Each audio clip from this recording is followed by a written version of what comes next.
नमस्कार, मी विद्या शेळके. माझ्या यूट्यूब चॅनलवर तुमच्या सगळ्यांचंच खूप खूप स्वागत आहे. आणि आज आपण स्पेशली भेटणार आहोत गुरुजींना आणि त्यांच्याकडनं जाणून घेणार आहोत की जी काही पूजा मी 2 दिवसापासून तुम्हाला सांगते, तिची माहिती देते, त्या पूजेचं महत्त्व काय असणार आहे. आपल्या महाराष्ट्रामध्ये जी आपली लोकसंस्कृती आहे, ह्या लोकसंस्कृतीमध्ये सर्वात महत्त्वाचा आणि प्राणशक्ती आपली कुलदेवता असते. आणि कुलदेवता प्रत्येक घरामध्ये, महाराष्ट्रामध्ये प्रत्येकाच्या घरामध्ये कुलदेवता हे माहिती असतं. पण ते माहिती असून सुद्धा कुळधर्म कुलाचार आपल्याला माहिती नसतो. की कुळधर्म म्हणजे आपल्याला वाटतं की फक्त मंदिरात जायचं, देवीचं दर्शन घ्यायचं म्हणजे झाला कुलधर्म कुलाचार. पण तसं नाही आहे. पण देवीच्या मंदिरात गेल्यावरती, देवीच्या तीर्थक्षेत्रावरती गेल्यानंतर कशा पद्धतीने कुळधर्म कुलाचार केला गेला पाहिजे, यासाठी सर्व माहिती आपल्या लोकांना समजावी म्हणून आपण तुळजापुरामध्ये शास्त्रशुद्ध कुळधर्म आणि कुलाचार ह्या कार्यक्रमाचं आयोजन केलं होतं. यामध्ये आपण सगळ्यात अगोदर चंडी हवन पूर्ण केला. म्हणजे दुर्गा सप्तशतीचे जे काही हवन आहे, तंत्रोक्त हवन, त्याला काही मंत्र लावून चंडीचं हवन पूर्ण केलं.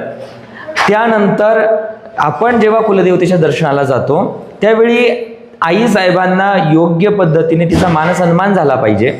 तर तो मानसन्मान आपण सर्वांकडनं करून घेतला. या सन्मानाच्या अंतर्गत देवीची अभिषेक विधी सांगितलेली आहे.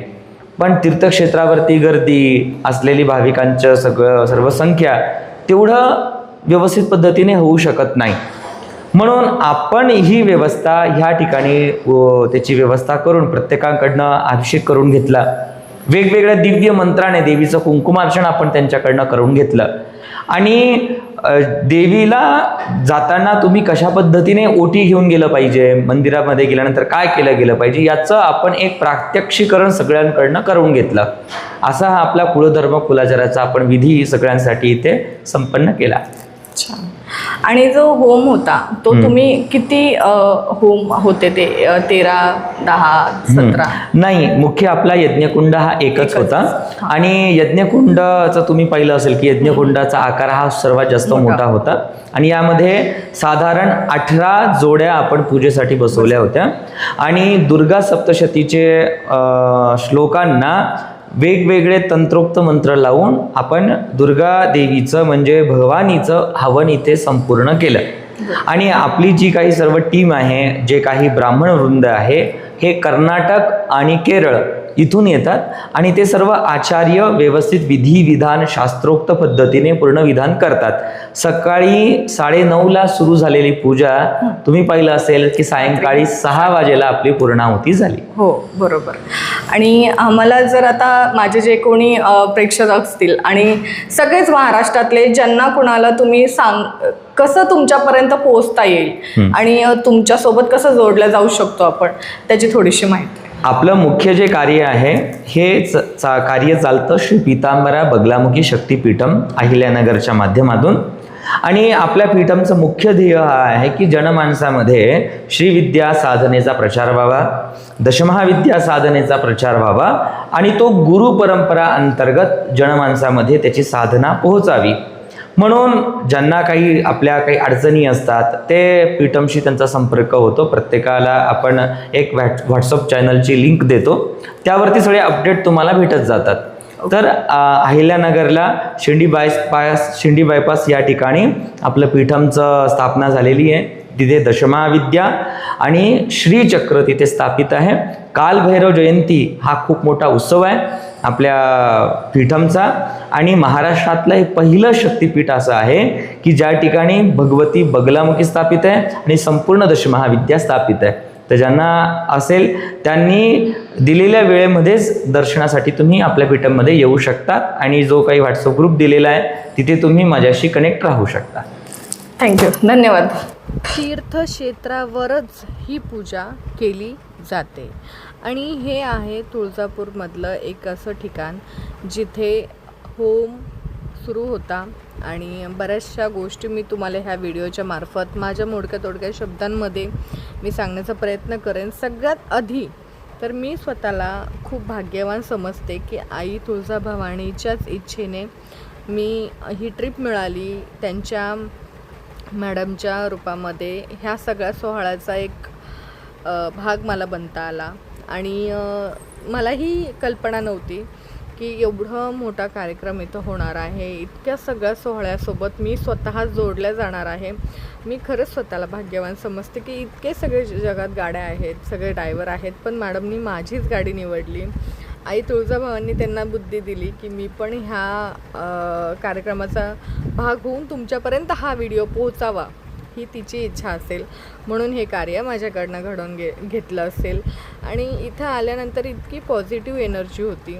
इथे बसलेले प्रत्येकजण यांनी खूप अगोदरच ऑनलाईन रजिस्ट्रेशन केलेलं होतं आणि खूप चांगल्या पद्धतीने मंत्रोच्चार करून मी ही सगळे इतकं भारतभर मी पण फिरत असते, इतकं मी साऊथला वगैरे पण गेलेले आहे. मी उज्जैन, महाकालेश्वर बरेचसे देवदर्शन वगैरे मी घेतलेले, पण ही अशी पूजा, असा कार्यक्रम मी फर्स्ट टाईम माझ्या डोळ्याने पाहत होते. साऊथला अशा पूजा होतात, पण महाराष्ट्रात पहिल्यांदाच मी असा काहीतरी कार्यक्रम पाहिलेला होता आणि स्पेशली तुळजापुरामध्ये.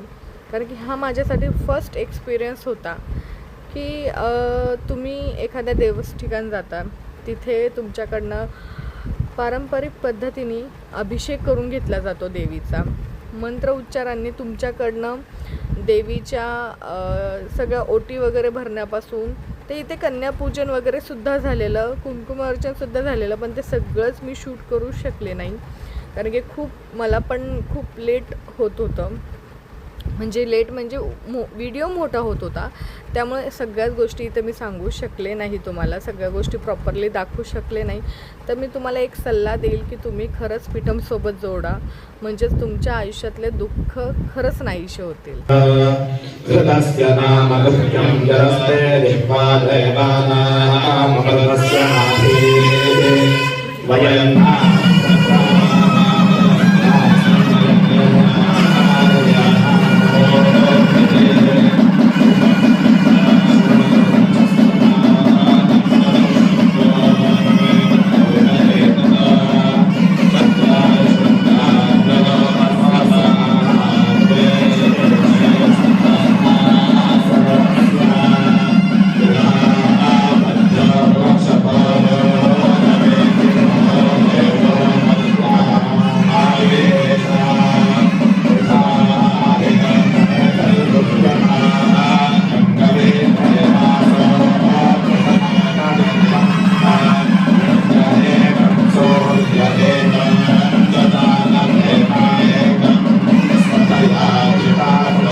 Aku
पुष्करणे पुष्टिं पिङ्गलानां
लक्ष्मी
कुमार धीमहि तन्नो दुर्गे प्रचोदयात् महालक्ष्मी च विद्महे विष्णुपत्नी च धीमहि तन्नो लक्ष्मी प्रचोदयात्।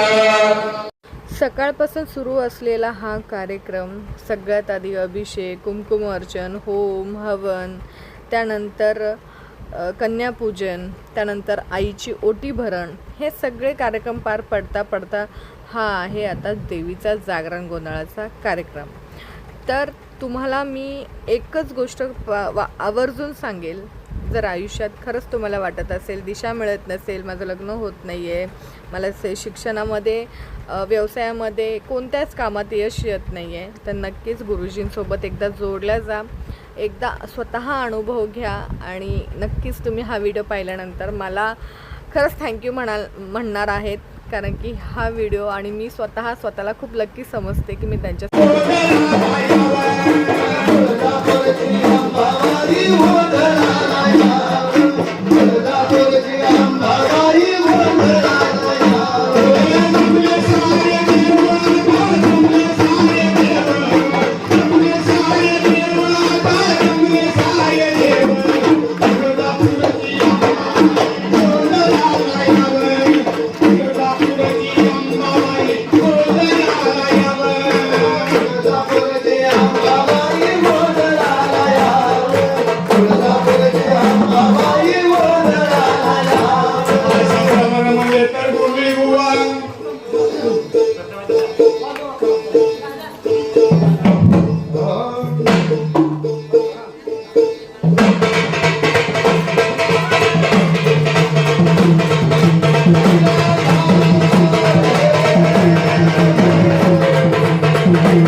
कार्यक्रमाचा पूर्ण विराम आता लागणार होता, कारण की देवीची आरती सुरू झालेली.